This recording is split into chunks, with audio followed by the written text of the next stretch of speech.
അല്ലാഹുവിലേക്ക് ഖൽബ് തിരിച്ച് ജീവിക്കുക, അല്ലാഹുവിലേക്ക് ഖൽബ് തിരിച്ച് ജീവിക്കുക. അവിടെയാണ് മനുഷ്യന്റെ എല്ലാ നന്മയും എല്ലാ സമാധാനവും അവിടെയാണ്. ഓ മുഅ്മിനീങ്ങളെ, സൂറത്തുൽ വാഖിഅ ജീവിതത്തിൽ ഓതിക്കോ. അത് റബ്ബിന്റെ ഖുർആനിലുള്ളൊരു സൂറത്താണ്. ദാരിദ്ര്യത്തിൽ നിന്ന് കാവല് കിട്ടാൻ നല്ലതാണ്. അതേ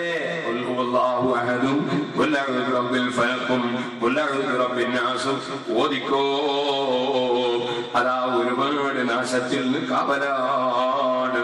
അതുപോലെ പടച്ചറപ്പിന്റെ ഖുർആൻ കഴിയും പോലെ ഓദിക്കോ. എല്ലാ ദിവസവും രാത്രി സമയത്ത് അലിഫ് ലാം മീം സജദ, അതേ സജദ സൂറത്തും അല്ലത്തഅലൽ ഇൻസാനി സൂറത്തും നബി സല്ലല്ലാഹു അലൈഹി വസല്ലമ തങ്ങൾ ഓതാറുണ്ട്.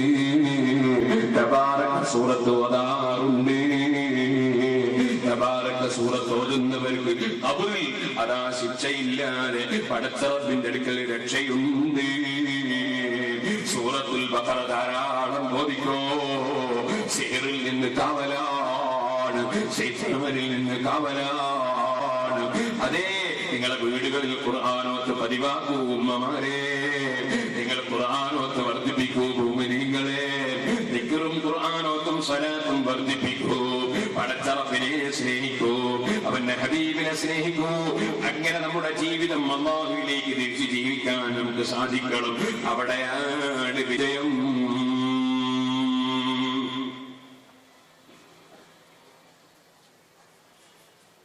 സുബ്ഹാനല്ലാഹ്. സങ്കടം തോന്നുകയാണ്. ശൈത്താനെ നോക്കിയിട്ട് മനുഷ്യന്മാര് പോകാന്ന് പറഞ്ഞു. എന്തുകൊണ്ട് നമുക്ക് ദിക്റുമായി ബന്ധപ്പെട്ടുകൂടാ? എന്തുകൊണ്ട് ഖുർആനുമായി ബന്ധപ്പെട്ടുകൂടാ? അതുകൊണ്ട് നേടാൻ കഴിയാത്ത എന്തെങ്കിലും ഉണ്ടോ അവിടെ? ഇബ്ലീസിന് മക്കളുണ്ട്. അഫതത്തഖിദൂനഹു വദുർരിയതഹു ഔലിയാഅ മിൻ ദൂനി വഹും ലക്കും അദുവ്വുൻ ബിഅ്സൽ ളാലിമീന ബദല. ഇബ്ലീസിന്റെ സന്താനങ്ങളെയും നമ്മൾ വഴിപ്പെട്ടു പോകാൻ പാടില്ല. പക്ഷെ ഇബ്ലീസ് അത് ജിന്ന് വർഗത്തിൽപ്പെട്ട വലിയ ഉപ്പാപ്പയായ അച്ഛനായ ജിന്നാണ്. ഇബ്ലീസിന്റെ സന്താന പരമ്പരയിൽപ്പെട്ട ഒരാള് നബി സല്ലല്ലാഹു അലൈഹി വസല്ലം തങ്ങൾ എടുത്തു വന്നിട്ട് അദ്ദേഹം ഖുർആൻ പഠിപ്പിക്കാൻ പറഞ്ഞു.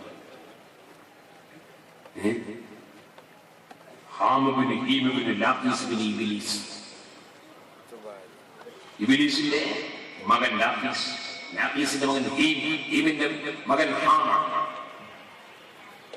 നബി സല്ലല്ലാഹു അലൈഹി വസല്ലം ഒരു സ്ഥലത്ത് ഇങ്ങനെ ഒരു പർവ്വതത്തിന്റെ മേലെ ഇരിക്കുമ്പോ വന്നിട്ട് പറഞ്ഞു, നബി സല്ലല്ലാഹു അലൈഹി വസല്ലം തങ്ങളോട് പറഞ്ഞു, ഞാൻ ഹാബീലിനെ കൊല്ലുമ്പോൾ ഞാനുണ്ടായി. ഞാനൊന്നൊരു കുട്ടിയാണ്. നൂഹ് നബി അലൈഹി ഇസ്ലാമിന്റെ കാലത്ത് ഞാനുണ്ട്.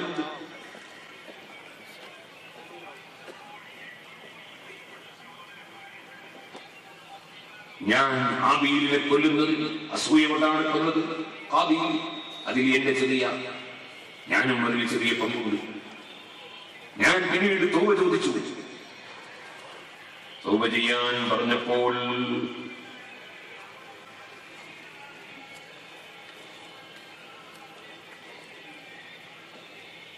മനസ്സിന്റെ അടിത്തട്ടിൽ ഖേദിച്ചുകൊണ്ട്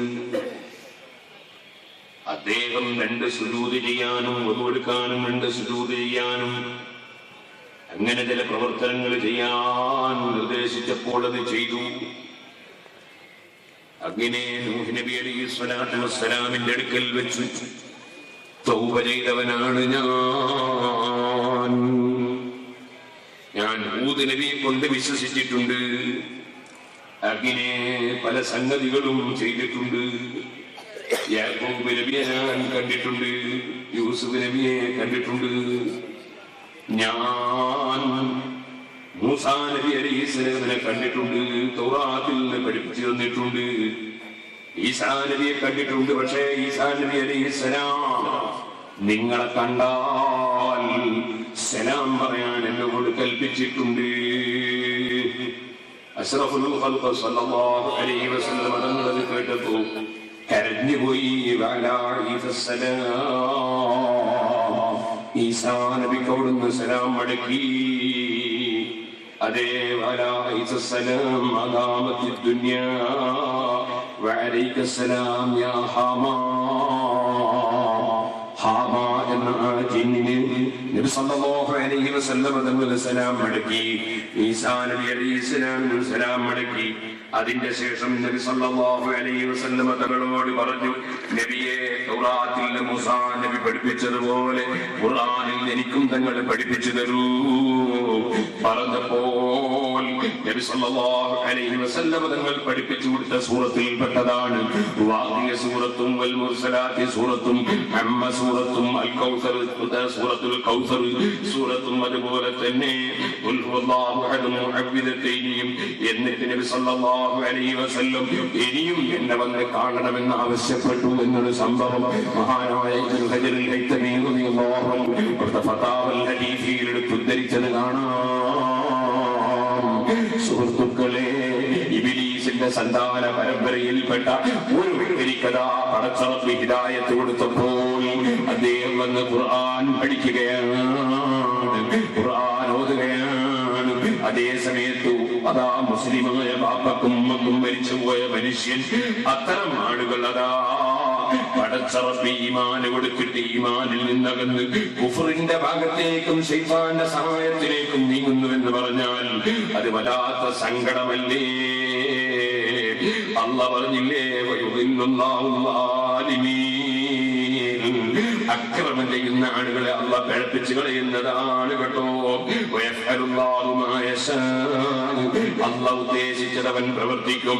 അലം തറ ഇലല്ലദീന ബദ്ദലൂ നിഅമത്തല്ലാഹി കുഫറാ. പടച്ചവൻ അനുഗ്രഹം ചെയ്തിട്ട് നന്ദികേട് പകരമാക്കിയവരെ കണ്ടില്ലേ? അവരുടെ അനുയായികളെ അവരതാ ഹലാക്കിന്റെ നാശത്തിന്റെ വീട്ടിലേക്ക് നയിച്ചു കൊണ്ടുപോകുന്നു. ജഹന്നമ യസ്ലൗനഹാ വബിസൽ ഖറാർ. അവര് ജഹന്നമിൽ പോയി വീഴുന്നു, ജഹന്നമിൽ അവര് കടക്കുന്നു. അത് വളരെ നാശമേറിയ സ്ഥലമാണ്. ഒരിക്കലും തന്നെ ശൈത്താനിന്റെ സേവകളുമായോ ശൈത്താനുമായോ ബന്ധപ്പെടാതെ ദിക്റുകളിലൂടെ ഖുർആനിലൂടെ ശൈത്താനിന്റെ പ്രതിരോധം തീർക്കണം. ഞാൻ വേണ്ടി സംസാരിക്കുന്നില്ല. ദുനിയാവിന് വേണ്ടി എന്തും ചെയ്യാനും എന്തും ചെയ്യിപ്പിക്കാനും മനുഷ്യർ അധപ്പതിച്ചു പോകാൻ പാടില്ല. അർഹമർ റഹീമായ റബ്ബ് സുബ്ഹാനഹു വ തആല സാധുക്കളായ നമ്മുടെ ഹിദായത്തിന്റെ വെളിച്ചം നമുക്ക് നിലനിർത്തി തരുമാറാകട്ടെ. നല്ലവരായി ജീവിച്ച് നല്ലവരായി മരിക്കാൻ അല്ലാഹു നമുക്കെല്ലാവർക്കും ഭാഗ്യം നൽകുമാറാകട്ടെ. അല്ലാഹുവേ, ഞങ്ങളുടെ മജ്‌ലിസിൽ ഈ ദുആ കിതാബത്തുള്ള മജ്‌ലിസ് ആക്കണം റഹ്മാനേ. ഞങ്ങളുടെ പ്രവർത്തനങ്ങൾ നീ സ്വീകരിക്കണം റഹ്മാനേ. ഓ സുഹൃത്തുക്കളെ, ഒരു ചെറിയ ചരിത്രം പറഞ്ഞ് ഞാൻ എന്റെ പ്രസംഗം നിർത്തട്ടെ. മഹാനായ റഈസു സാഹിദീൻ ഇബ്രാഹിം അദ്ഹം റളിയല്ലാഹു അൻഹു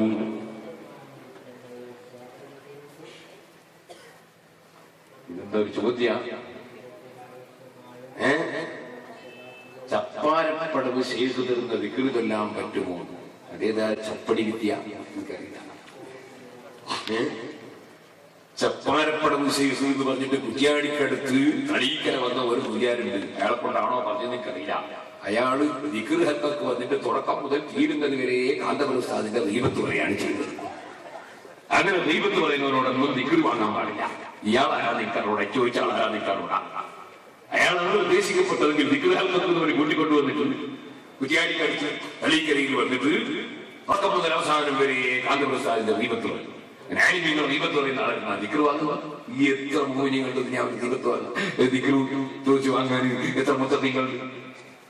അതുകൊണ്ട് അങ്ങനെ ദീപത്ത് പറയുന്ന ആളാണെങ്കിൽ, നബീബത്ത് പറയുന്ന ആളാണെങ്കിൽ, കളവ് പറയുന്ന ആളാണെങ്കിൽ, ആര്യങ്ങളെ ചീത്ത പറയുന്ന ആളാണെങ്കിൽ അങ്ങനത്തെ ആളുകൾക്കൊന്നും പോയിട്ട് ദിക്ർ വാങ്ങരുത്. അയാള് ഈ പറഞ്ഞത് അയാളാണെങ്കിൽ എനിക്കറിയില്ല, അയാളാണെങ്കിൽ ചോദിച്ചത് അയാളാണെങ്കിൽ അത് നമുക്കൊരു വ്യക്തിനെ പറ്റി പറയേണ്ട ആവശ്യം ഇല്ല.